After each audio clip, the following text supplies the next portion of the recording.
For those of you who don't know me, my name is Luke Vandermellen. I'm the Director of Business Development here at RPAG. And today we'll be talking about one of my personal favorite topics as a person in business development, and that's prospecting. And more specifically, how advisors use RPAG to identify, analyze, and impress prospects. Um, Something that comes up at least once, if not twice a day, with advisors is, not just using the vast amount of tools and resources for servicing their current client base, but also how they can use RPAG to grow your book of business. And when I look at the through line that kind of connects all of the advisors that use RPAG, it's the fact that they are actively trying to grow their book of business. They're not just looking to maintain it.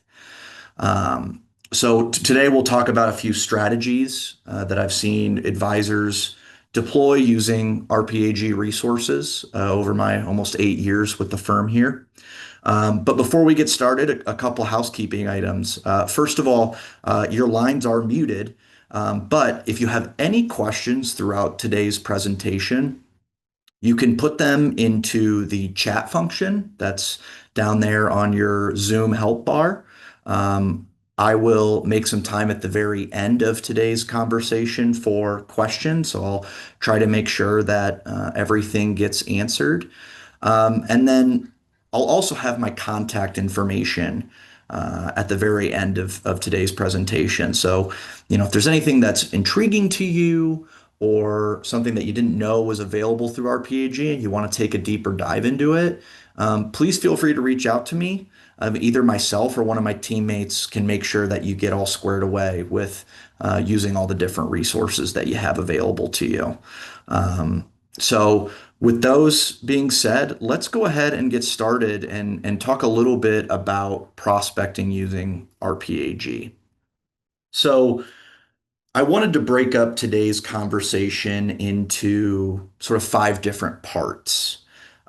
First is giving a very broad 10,000 foot overview of the RPAG platform in its entirety, and then starting to dive into how we identify prospects, how we build our prospecting lists, the different tools that you can use in the RPAG technology stack to analyze and evaluate your prospects, and then specifically diving into the three F's that we hang our hat on here: funds, fees, and fiduciary oversight.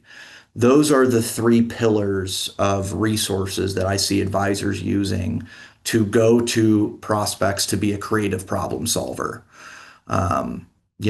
Lots of advisors out there are trying to pick off the low-hanging fruit by, showing, hey, we can get you into lower cost funds, we can lower your fees. And don't get me wrong, those are fantastic and powerful modes to impress your prospects. But there's a couple interesting takes on that I've seen advisors use, and I've spent the last few weeks interviewing some of the advisors I've worked very closely with, and came away with some pretty interesting insights that I want to share with you today. So let's get started. And one other thing on the housekeeping side is this webinar is being recorded as well. So as part of my follow-up, I will send a recording of this. And you're free to share this with any of your colleagues as well. So I wanted to make sure that was known as well. But to start here, if you've seen me speak before, you've probably seen me use this slide. And the reason why I like this slide so much is that it puts the entire RPAG platform onto one slide. So in terms of resources that we make available to advisory firms, we are the most comprehensive retirement plan practice management platform that you're going to find in this industry. So, everything from, of course, doing, investment reviews and having your clients' data feeding into the system, to being able to benchmark fees and provide fiduciary education, even do some reporting on plan design. All of that is built into our platform. Um, I always look at it as the one-stop shop. We are Target. We are, if you need to, get, some tire polish, a new t-shirt, and some bananas, instead of going to three different stores, you can come to one here and use RPAG. So one integrated platform with all of these resources built into it. Now, there's a lot here on the screen and kept within RPAG. And by no means do we want you to feel like you have to tackle this platform alone. And so the most powerful resource that we offer to advisory firms is the RPAG Advisor Support Team. You can see their contact there in the bottom left of the screen. So again, if you ever come across a resource in RPAG that you're not familiar with, or if I bring up something today that piques your interest, you can either reach out to myself or support@rpag.com or give us a call on our support line. And a member of our team will walk you through step by step anything that you need to be covered. So we want to make sure that we are an extension of your team, a partner in the growth of your retirement plan business. And so we have folks here that are dedicated to doing that. Even if you have a new associate on the team that needs to get trained on how to use RPAG, send them our way. We'll get them trained up and make sure that they're ready to go. So with that kind of general overview of all the different resources that are available through RPAG, let's dial in on the prospecting conversation that's brought us here together. So you can ask anyone that knows me. I'm a bit of a methodical person, meaning I think of things in terms of steps. So when I was thinking about prospecting, the obvious first step in prospecting is finding prospects, is building a prospect list. And based on the conversations that I've had with advisors for a long time, and still, the number one way that advisors are building their prospecting lists are using some sort of 5,500 search technology. And here at RPAG, we have a partnership with a firm called Larkspur that operates a 5,500 search platform called Larkspur Executive. And it's what we've used for years here, but there's a lot of different ones out there. But we personally like Larkspur the best because of a couple reasons. One is it is the most up-to-date 5,500 search engine that you're going to find out there. Has information on over 800,000 plans. And it also has more information than just, uploading the PDF of the 5,500. It has everything from contact information to, you know, almost 100,000 plans that have investment menus with the RPAG score for each fund built onto the platform. So if you are looking to take your first step and whether you've hired someone on your team to do some active hunting or you're looking to expand your prospecting pipeline, I would highly recommend taking a look at Larkspur and using a 5,500 search engine to help facilitate that. If you don't currently have access to Larkspur through RPAG, again, please feel free to reach out to me after today's conversation. RPAG members get an incredible discount on Larkspur Executive.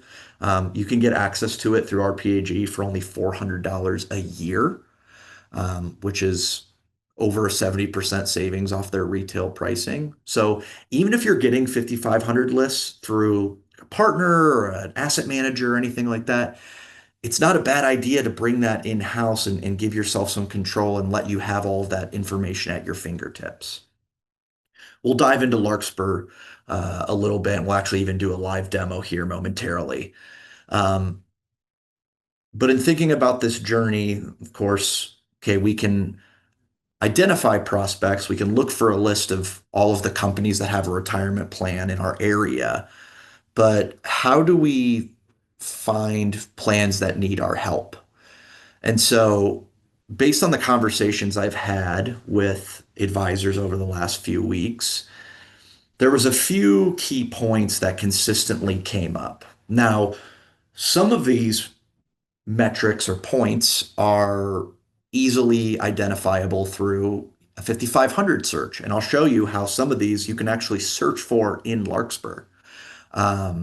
Things like no QDIA or, missing fidelity bond or failed testing. Those are relatively easy to find using, a 5500 search engine. But the most interesting part of the conversations that I've had over the last few weeks are about kind of the second step of that process and doing some discovery in conversations with prospects, specifically around where there are concerns with their current advisor. Now, I'm sure all of us have at one point or another talked to a plan sponsor who has kind of expressed, oh, our current advisor is fine. They show up with a report, they analyze the investments, what else are they supposed to do? And so part of your role in this process is shedding light on problems that they maybe didn't know exist. And so a couple of things came up in my conversations. One is if the plan sponsor expresses some sort of discontent or problems with their current record keeper or TPA. One of the most important jobs of an advisor is being an advocate or managing the relationships of the different retirement plan vendors for a small business. And so if a plan sponsor is expressing, hey, we don't like record keeper A, B, C, we've had problems with them, that is where you all can rely on your experience and how you've helped other clients mitigate those concerns. And then, of course, education, right? Is the current advisor offering any sort of employee education? That can take a lot of forms, right? Webinars, one-on-one meetings, group meetings, enrollment meetings. Um, you know, I can tell you as a person who has been in the workforce for less than a decade, the most powerful resource that my employer can offer to me is getting me in touch with experts, whether it's a financial advisor or someone from a record keeper, manager that can provide me some insight on setting myself up for success down the road. Um, the most common thing that came up in my conversations was that a large amount of plan sponsors have no idea that their current advisor is supposed to offer them some sort of fiduciary education and help them understand their roles and responsibility as a fiduciary on a retirement plan. And so that was an interesting one where, again, I tend to think of this industry through the lens of the three F's: funds, fees, fiduciary. And it feels like that third F, fiduciary, gets left out, where it's all about race to the bottom with fees and let's get you into these certain investments. But providing that extra layer of fiduciary oversight, especially as you swim up market and start dealing with bigger and bigger plans, is a great way to differentiate yourself from your competition. And there's some resources that are plug and play within RPAG that can help you do that in a very efficient manner.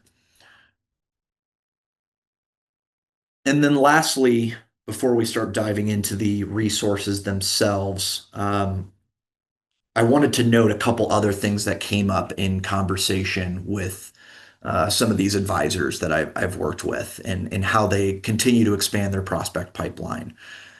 Like I mentioned, 5500 search is an incredibly powerful tool, but leveraging things like professional networks, local trade groups, um, social media, posting videos, having a social media presence where, a local business owner might come across a presentation you've done. And then my favorite conversation I had was with an advisor was talking about how she manages her centers of influence. And obviously we all in our day-to-days have centers of influence, whether it's, someone else in the industry or a lawyer locally or a CPA, whatever it might be. The interesting part of the conversation I had with her is about how her team has put a real focus on quantifying the value of each of those relationships. And she said, even went as far to say that, on a, semi-annual basis, she's sitting down with her team that's in charge of sales and marketing and saying, okay, let's put on a whiteboard or a piece of paper all of the centers of influence and look at how many prospects or opportunities have come through each of these. And it's a great way for you to make sure, one, that you're nurturing those relationships, but also a great way to find out what the value of each of those relationships are. Because when you know the value of a relationship, uh, you can put as many resources as you need to into it to make sure that that continues to grow and flourish over time. So, enough with the slide deck. I can't stand slides. Let's get into some of the live demo stuff. So, like I mentioned, we're going to start with looking at the Larkspur platform. We're going to transition into the RPAG platform and some of the more common reporting and resources that I've seen advisors use through RPAG. So I'm going to go ahead and pull up our handy dandy 5500 search platform, Larkspur Executive here. And you all should see that pop on your screen in just a moment. Okay, perfect. Here we go. So what I have up on the screen right now is Larkspur.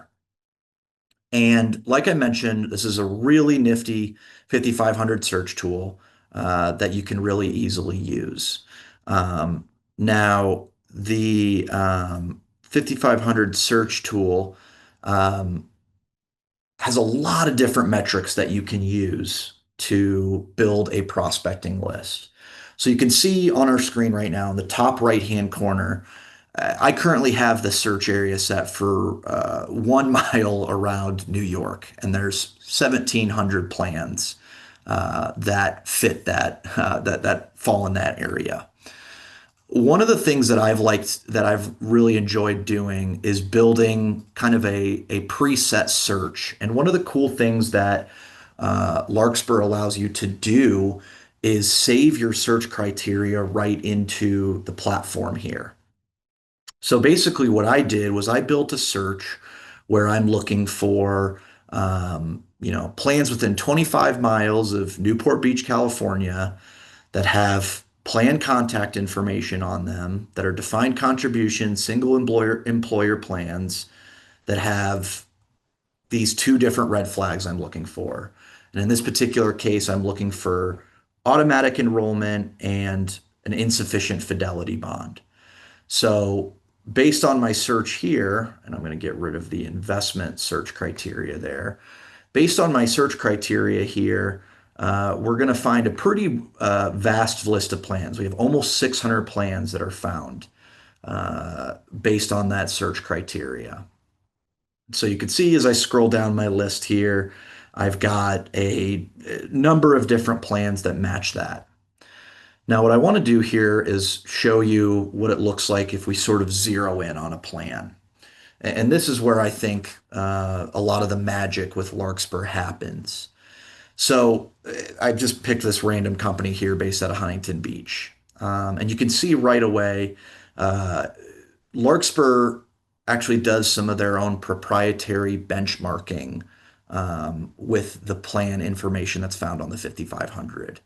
So you can see here, they do a plan rating where the higher the number is, the closer to 100 number is, the better. So this number, unfortunately, is pretty low. And then you can also see some of the things that we were talking about in terms of red flags, average participant contributions, fees, employer contributions.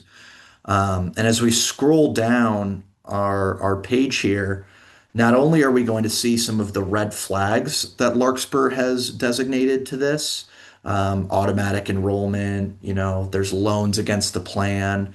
But you can also see up at the top here, Larkspur has for a lot of different plans contact information for either key executives and or 5,500 signers.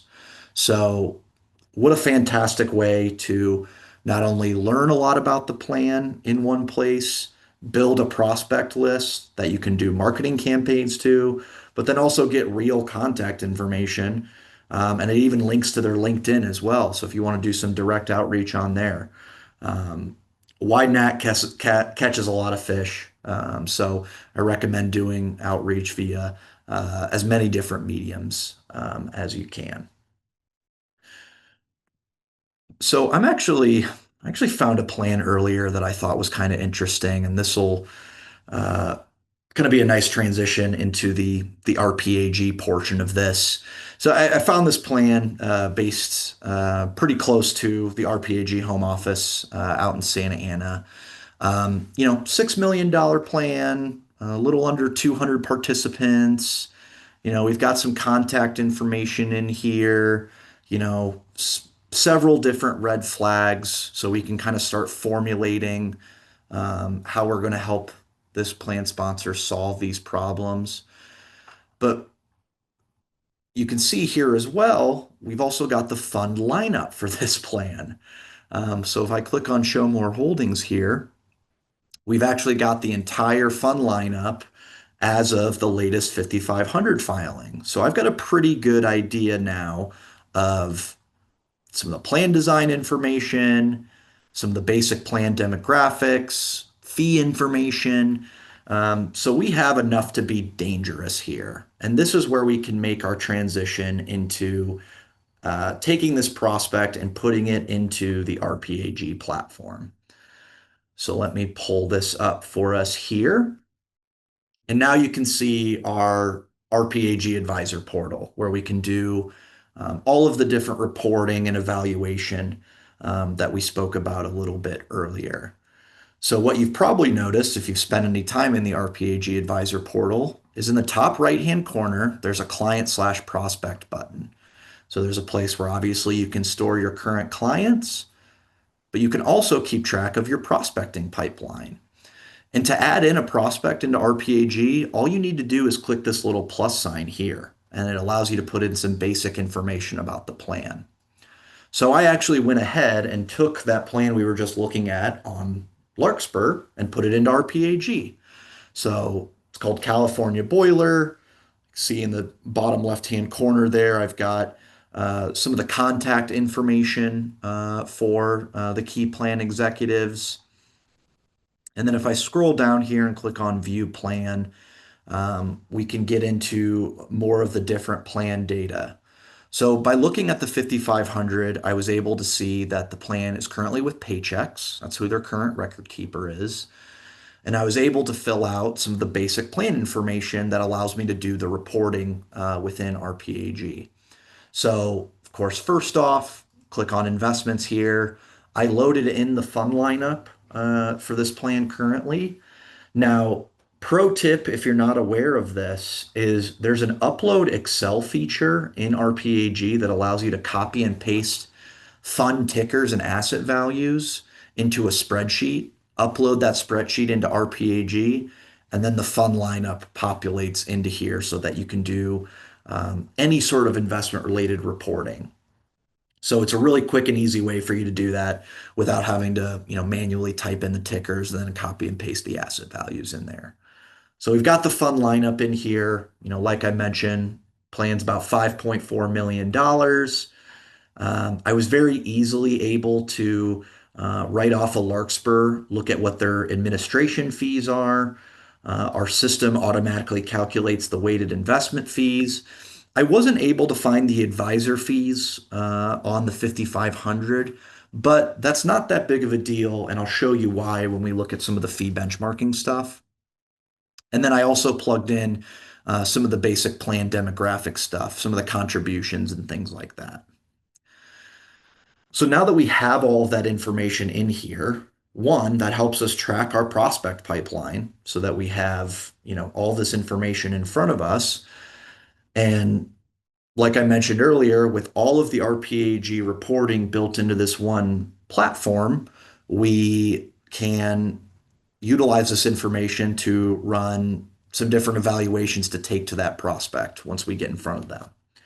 So there's three main reports I'm going to focus on here that I see advisors use that seem to be kind of the greatest hits in terms of prospecting, but by no means are they the only reports that I've seen advisors use for prospecting.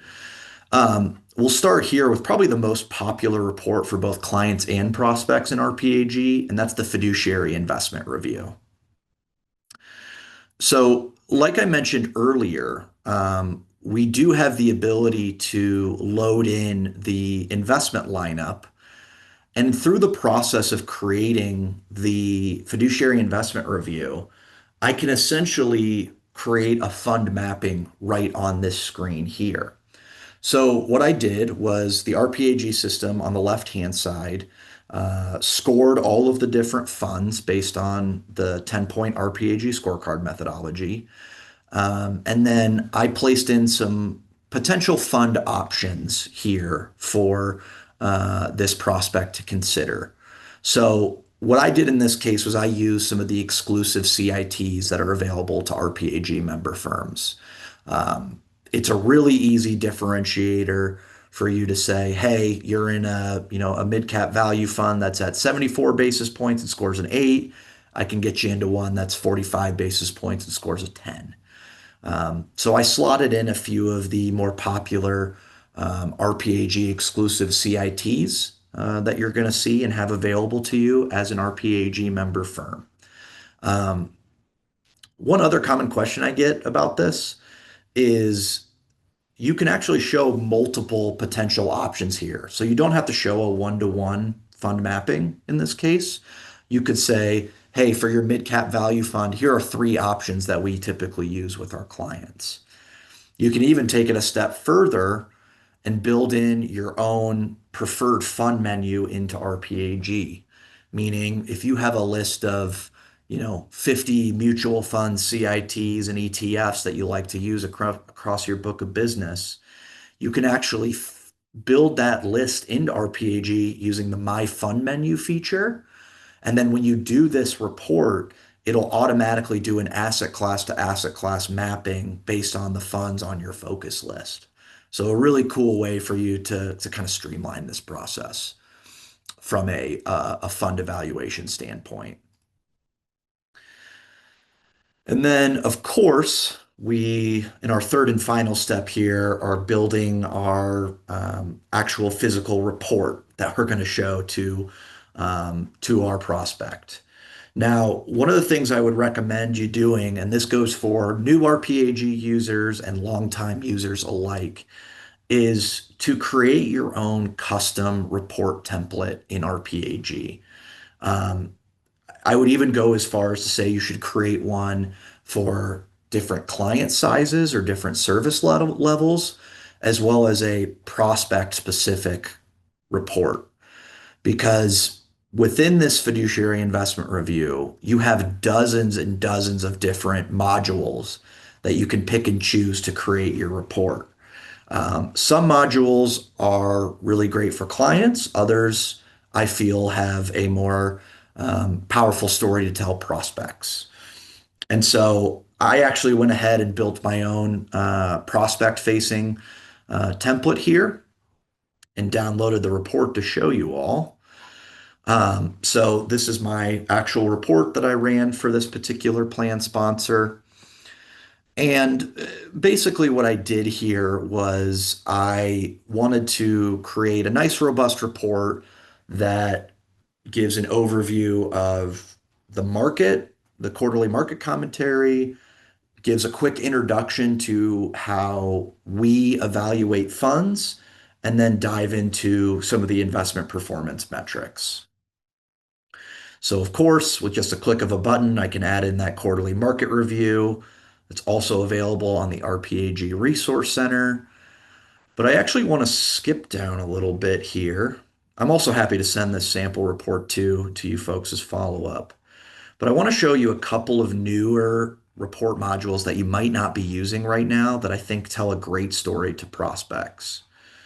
Um, so let me scroll down a little bit here to hypothetical plan performance. So this is a newer report that we created based on a lot of advisor feedback that we got.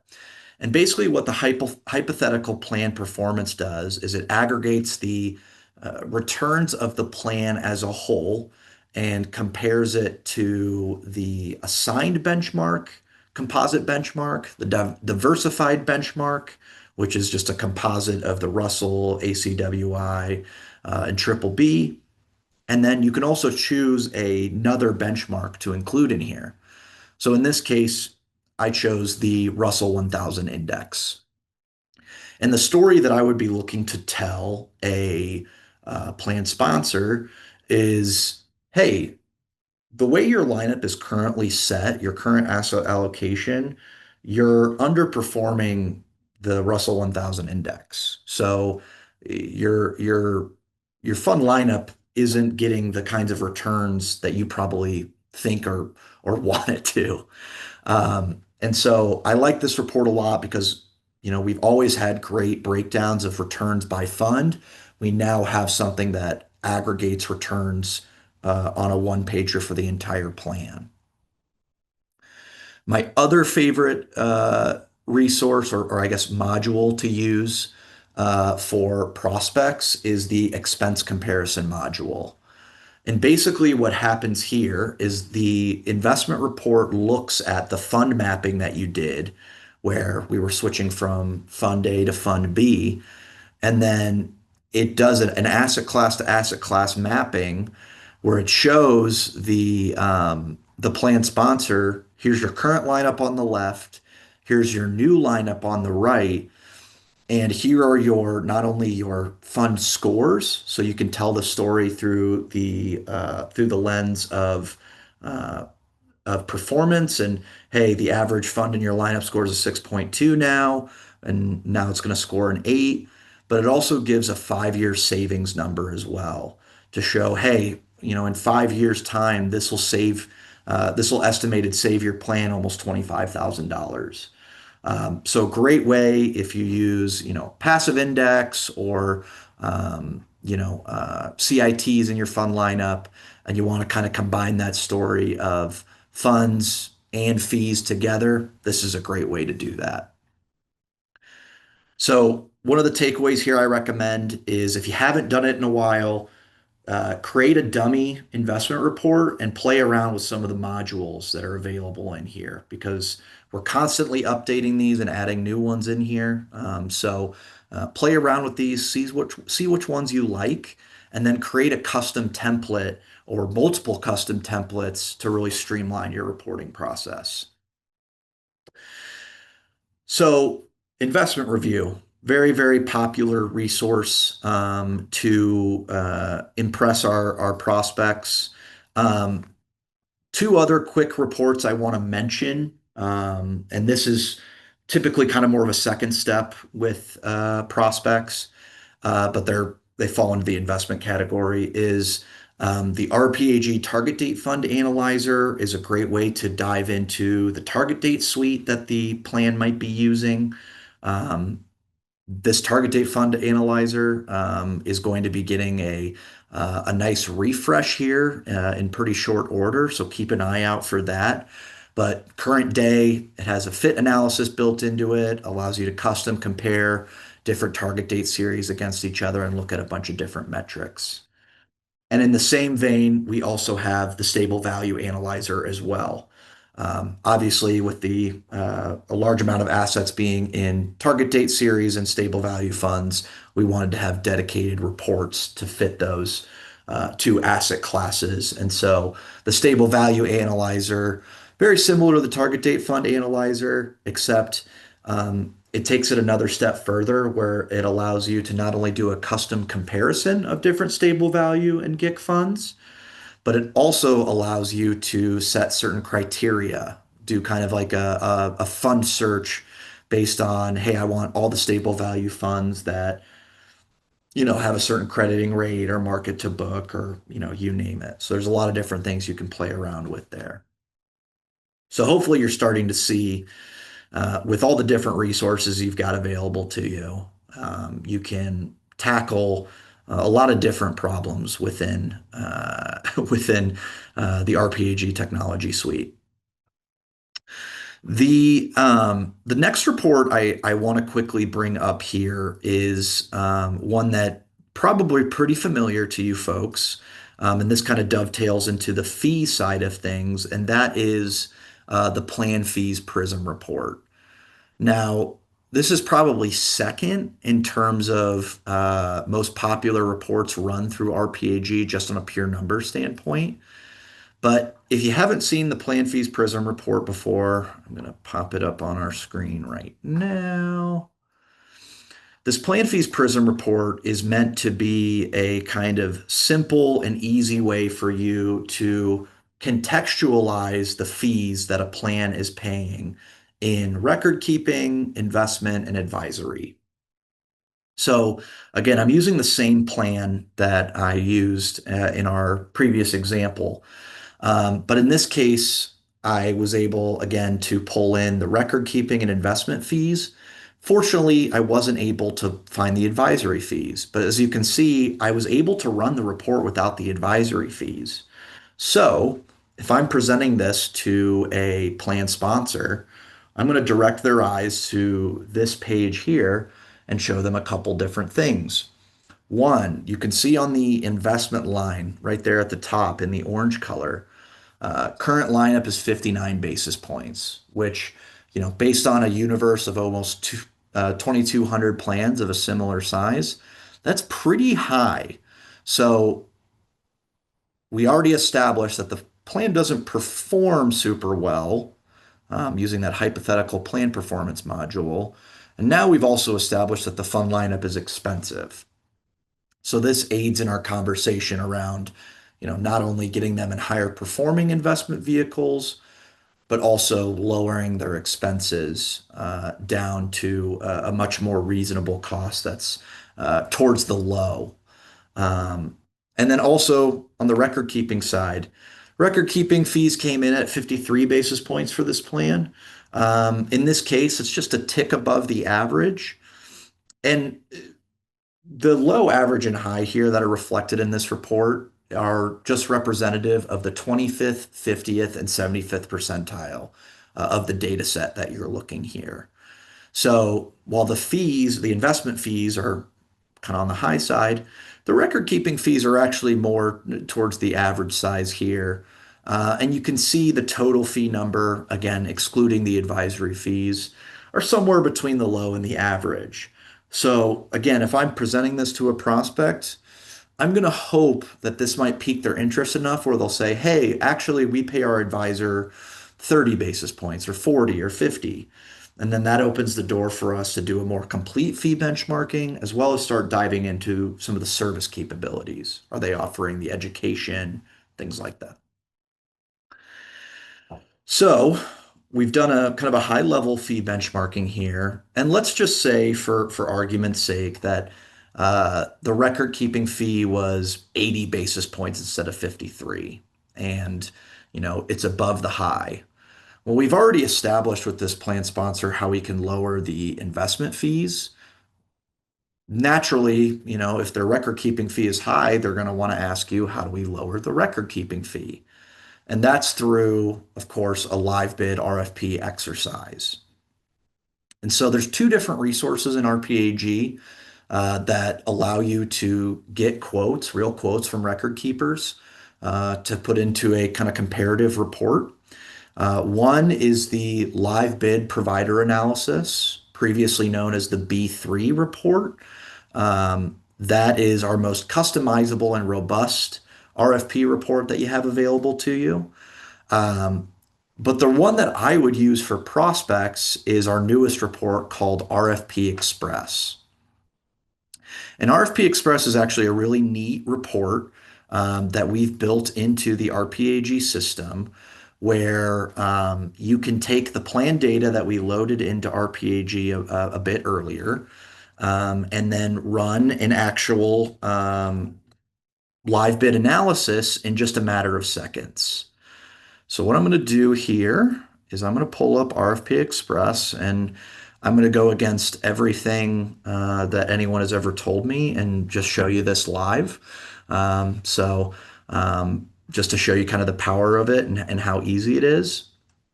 So I've pulled up RFP Express here, and what I'm going to do to start is since we already have the prospect's information in RPAG, I'm just going to pull that into the system here. Click Start New Report. It's going to ask me to confirm some of the plan details that we have in RPAG. So you can see, the plan's based out of Santa Ana, $5.4 million. There's the fee information down below, all that good stuff. I'm going to go ahead and click Next here. And then it's going to ask me two more quick questions. How likely will this plan move to a different record keeper? In our case here, I'm going to say very unlikely, just in case a record keeper does see this. And then, do we want to include advisor compensation in the report? In this case, since we don't have any advisor compensation to base it off of, I'm going to say no. But we can always go in and add it later. And then if I click next here, what the system is going to do is cross-reference all of that plan information with pricing schedules from over 30 of the top record keepers in the industry.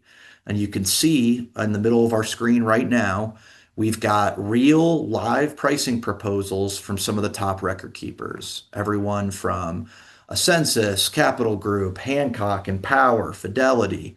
If I keep scrolling down on my screen here, you'll see tons and tons of different quoting options. Now, with these instant quotes, they come in a lot of different shapes and sizes, particularly when it comes to the investment menu. So some of these quotes are based off of a fixed investment menu that assumes, say, that you're going to map into their proprietary target date funds or some other proprietary funds. But a lot of other record keepers have started making available their open architecture pricing on here. So you can see quotes in both kind of realms there. And then all I need to do to put together a comparative report is just check these little boxes off and then scroll all the way down to the bottom of my screen and hit request and compare quotes. And in just a matter of seconds, it's going to put together for us a nice side-by-side comparison of all the different quotes that you decided to include in your report. So, like I mentioned earlier, this is a fantastic way to take that conversation that you were having about the Prism report, take it to the next step. So, what I've seen most advisors do is they've used this Prism report as kind of a deliverable for an initial client meeting to shed some light on where their plan might be overpaying. And then, based on the feedback that they get from the plan sponsor, either create a more in-depth investment review to dive into investment performance or do an RFP Express type report to show how they can lower the record keeping fees. So that's kind of the roadmap that I've seen advisors use with this. The very last thing here I want to mention is our third and final F is the fiduciary side of things. So some of you might be aware within RPAG, we have a resource built into the RPAG Resource Center called the Fiduciary Fitness Program. And if you're not familiar with it, the Fiduciary Fitness Program is a simple way, a step-by-step training program that has been created by former ERISA practicing attorneys for your use. And it's essentially a step-by-step training guide that you can present to your plan sponsors that takes them through everything they need to know about being a fiduciary on a retirement plan. So it allows you to position yourself as the expert, the fiduciary expert in the room, and say, hey, I noticed on your 5,500 when I was researching your plan that you had some missed contributions. And I really quickly want to kind of take you through some of the dangers or some of the issues that come with that. And so we have over 20 different education modules available on a number of different topics, everything from roles and responsibilities as a fiduciary to 404C checklists and things like that.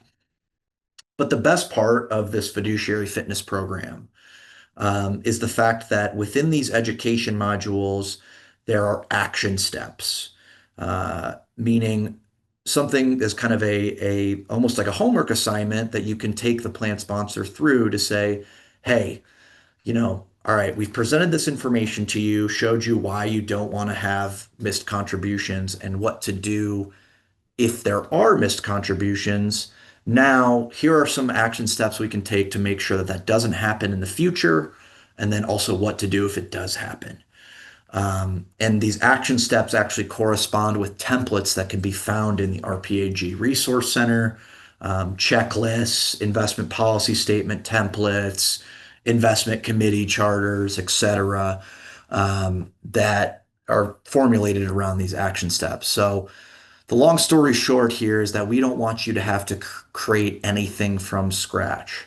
In fact, even with like these fiduciary fitness programs, you are more than welcome to remove the RPAG branding from them and replace it with your own. Everything that you find in the RPAG Resource Center can be completely white labeled. So you can put your firm's logo on it and customize it to however you see fit. So that is kind of a broad overview of some of the more popular resources that I've seen advisors use to identify prospects as well as what to take to a meeting with a prospect. Feel free to reach out to me if any questions come up regarding anything we've talked about. Just want to close and say thank you all very much for taking the time to join us today. Have a great rest of your day.